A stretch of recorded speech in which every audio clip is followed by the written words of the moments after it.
Tô nervosa com a pressão de gravar esse vídeo porque não só é um artista que eu admiro muito, como sempre, mas é um artista que fala português. Então, se ele assistir esse vídeo aqui, ele vai entender tudo que eu tô falando, que não é, em geral, não é o caso. Mas vamos que vamos. O vídeo de hoje é um Artista em Foco. Pra quem não sabe, Artista em Foco é uma espécie de quadro que eu faço no canal, em que eu exploro o trabalho, a obra e as ideias de uma artista que eu admiro bastante. E o artista de hoje é Alexis Pesquin. Alexis nasceu e cresceu na França, ele é filho de pai franco-russo e mãe brasileira, por isso fala português. E, como muitas pessoas provenientes da diáspora, o Alexis tem uma história pessoal e familiar de deslocamento e de deslocamentos multiculturais. Pra quem não sabe, é importante falar isso, diáspora é uma palavra que descreve processos pelos quais pessoas e grupos se deslocam de sua terra natal e vão para outros lugares do mundo. Ou são deslocados, também tem isso, porque a escravidão foi um processo de deslocamento forçado, mas qualifica uma diáspora, na verdade, várias diásporas diferentes. Nesse caso aqui, um dos avós do Alexis era judeu e fugiu de perseguição na Rússia durante a Segunda Guerra, e o outro era um carpinteiro afro-brasileiro que criou família em Salvador. Quando eu li isso, me lembrou de uma leitura que eu fiz para a faculdade, Diáspora e Cultura Visual, representando africanos e judeus. Então é um livro que explora duas grandes diásporas globais, a judia e a africana, que, claro, pode ser destrinchada em vários processos diaspóricos menores, porque cada país tem sua particularidade. Eu acho que muito do que é explorado nesse livro tem a ver com a obra do Alexis. Então, voltando pro artista, ele diz que usa sua arte para discutir a experiência negra numa escala global e explora a experiência do deslocamento e do refugiado, que, considerando o impacto da escravidão, é intimamente ligada a uma construção e reconstrução de identidades negras. O artista ficou mais amplamente conhecido por essas obras que eu vou botar na tela agora, que ele chama de acupinturas, fazendo uma referência a acupunturas, porque esses retratos são construídos a partir de pregos de diferentes espessuras e comprimentos que são martelados em placas de madeira que ele pinta primeiro, já vamos falar mais sobre isso tecnicamente. E além de muito sofisticados na maneira como são feitos, eles são usados para homenagear os indivíduos que fizeram perigosas viagens do norte da África à Europa, porque as condições em que a Europa deixou a África depois de séculos de exploração é deplorável, o que força muitas pessoas a ter que passar por jornadas em condições assim absolutamente desumanas para tentar a vida aqui e ainda sofrer xenofobia. Vamos focar nessas obras então um pouquinho.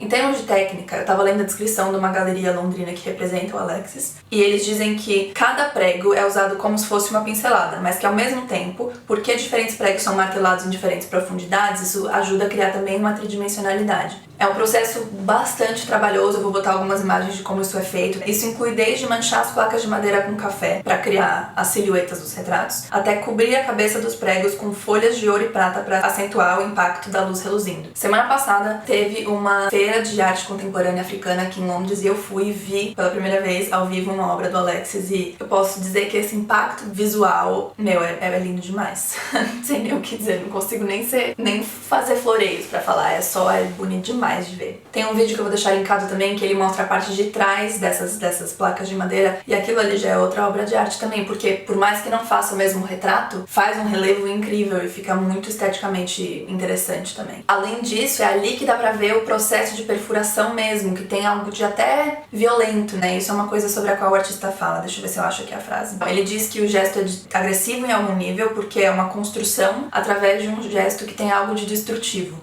Numa entrevista que também está linkada, ele fala que o prego é uma expressão de toda a frustração, dor e raiva que ele sente, e que é um meio que reflete aquilo que africanos e seus descendentes passaram historicamente e infelizmente ainda passam. Porque ao mesmo tempo que o prego perfura e destrói, ele também é usado para ligar diferentes entidades e objetos. Então, a partir disso, ele constrói e cria. E eu acho uma alegoria muito interessante em relação aos processos de trauma histórico, porque há uma destruição inicial, uma perfuração, uma ruptura violenta, mas a partir daí temos a criação de diferentes identidades e de diferentes culturas. Outro paralelo muito interessante que o Alexis faz é que o prego, apesar de ser um material considerado banal, de importância invisível, é aquilo que segura toda uma estrutura no lugar. E aí isso remete bastante ao apagamento histórico que se faz da importância da contribuição de pessoas diaspóricas e pessoas africanas para a construção de economias inteiras, né? Eu tô aqui lendo... Não foi de propósito, mas enfim, conveniente. Eu tô lendo Veias Abertas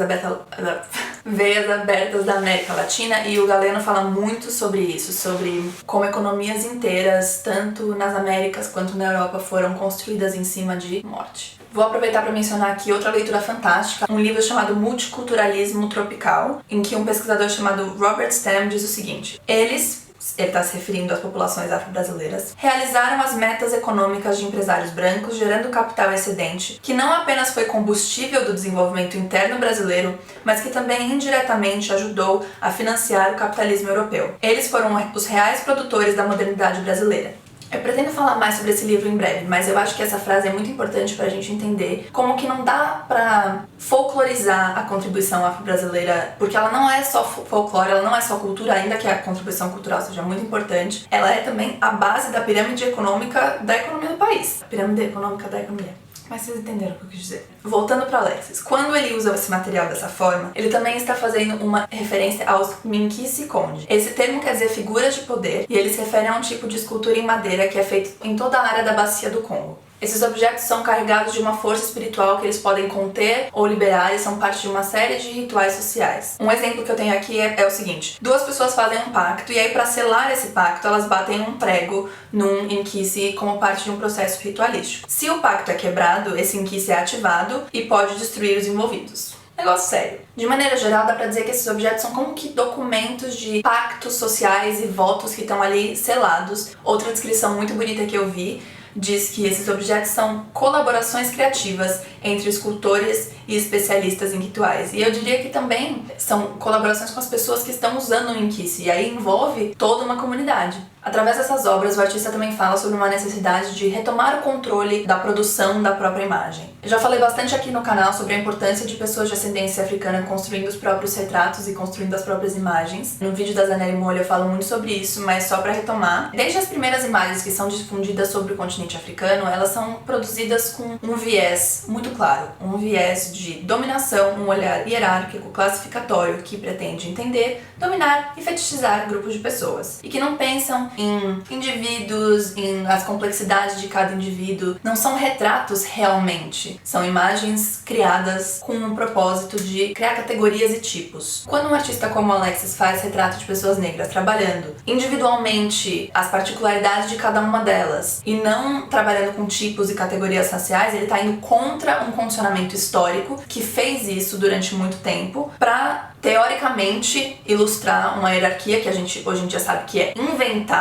ficção de tipos raciais. Então o que o Alexis faz aqui é tomar posse de volta de um processo de representação do qual pessoas africanas foram historicamente, como chama isso, gente? Privados. Tem muito pra se dizer ainda sobre essa série de retratos, então eu espero que a gente possa continuar essa discussão. Mas além desses retratos, eu queria falar sobre outros tipos de trabalhos que o Alexis faz. Então agora vamos falar dos seus filmes e fotografias e até retratos em outros materiais.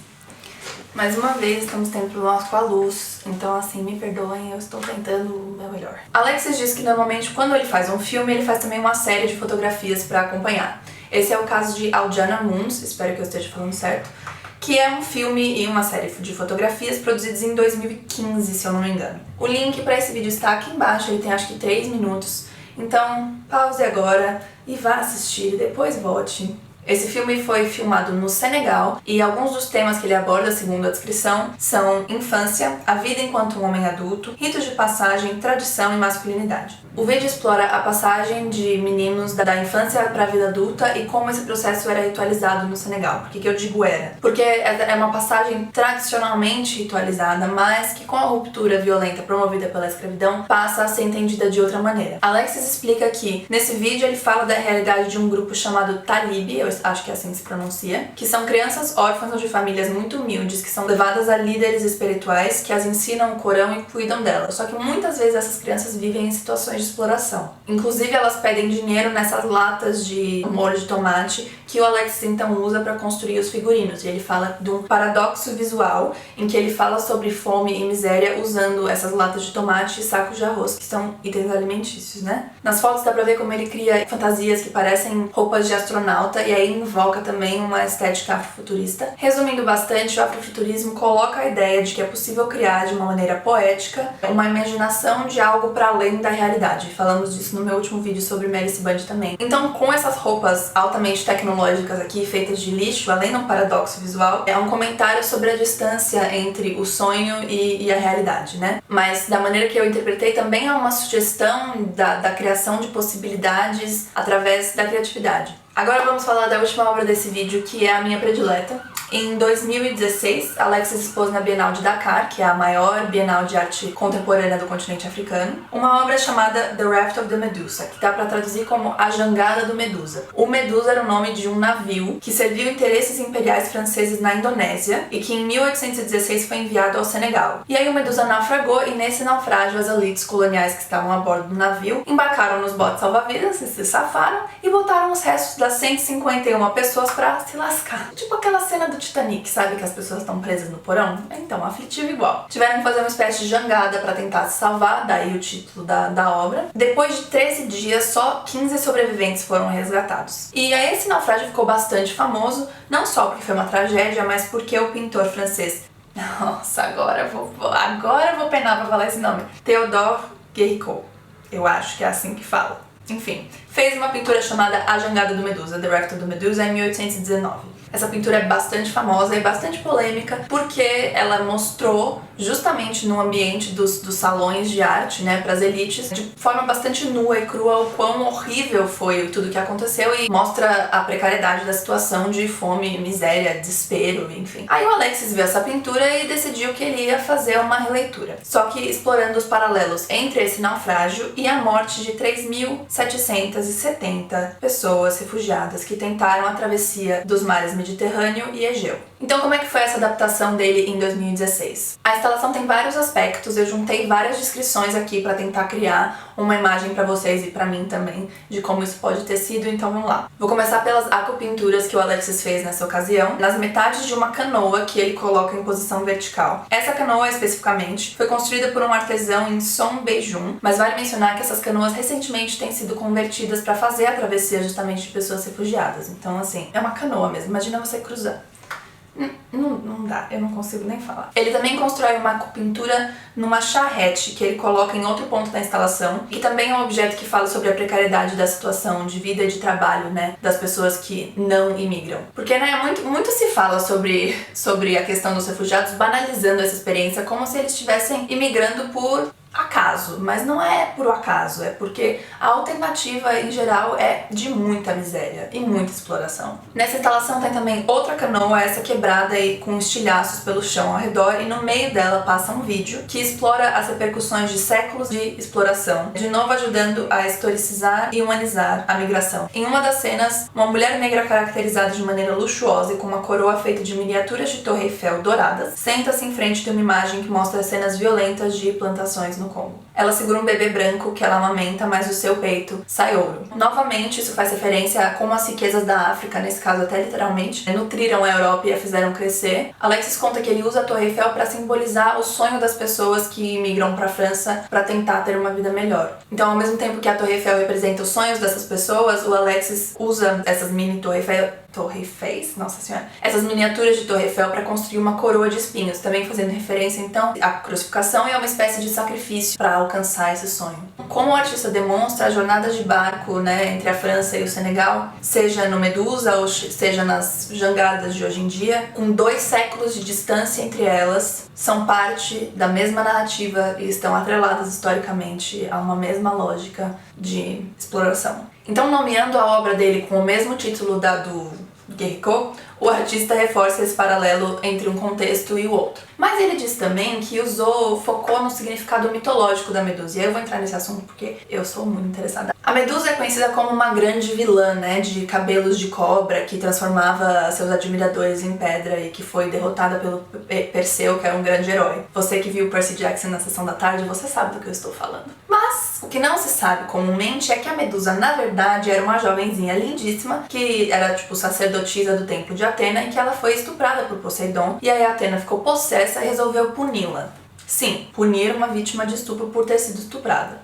Vamos pausar um pouco, focar nesse absurdo que quem ficou conhecido como um monstro foi a vítima. E aí o Alexis diz o seguinte: inicialmente achou que Medusa poderia ser uma alegoria para a Europa, que as pessoas perseguem cegamente e até arriscam as suas vidas para atingir, se transformando em estátua, doando os melhores anos da sua vida a isso, consumindo seu espírito, alma e energia. Mas em segunda leitura, a Medusa para ele é como a África, no sentido de que ela é sempre tratada como um monstro na mídia, associada à violência, de maneira que ignora tudo aquilo do que a África já foi vítima. Então assim, né, o nível o nível de sofisticação do pensamento desse ser humano.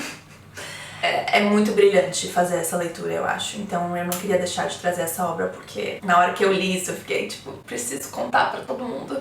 Acho que não tem nem muito o que acrescentar, porque é um nível de refinamento criativo que fala por si, mas tem muito a se discutir, então os comentários estão sempre abertos, eu adoraria saber o que vocês acharam sobre essas obras. Eu peço desculpa pela iluminação dos vídeos, eu vou tentar fazer um clipezinho de como tá o nublado desse dia de hoje. Ó que desgraça esse céu. Não tem da onde tirar mais luz, gente. Deprimente. Então é isso. Opinem e compartilhem comigo os seus pontos de vista. E é isso. Espero que vocês tenham gostado. Um beijo e até a próxima.